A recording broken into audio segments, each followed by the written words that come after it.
Ayan guys, ready na naman ang ating land preparation para sa ating kaba farm. Ayan.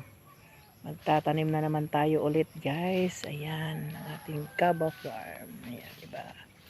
Ayan yung talong natin guys. Ayan, dahil ano pa, maliliit pa guys, pero namumunga na.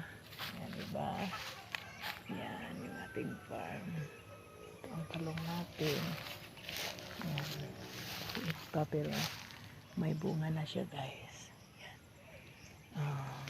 Ano na kami guys, nagtatanim na ulit kami ng ano. Ayan.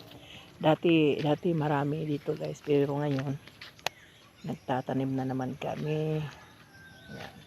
Ayan. Land preparation na naman kami ulit guys. Ito ang kangkong natin, ayan. Meron pa. Pero dito guys, ayan, malinis na. Ready to plant na guys, ayan, dito. Ayan. Bukas, tatanim na dito bukas guys. Ayan, tataniman na ito bukas guys. Ayan, diba? Okay. Para sa ating kaba farm.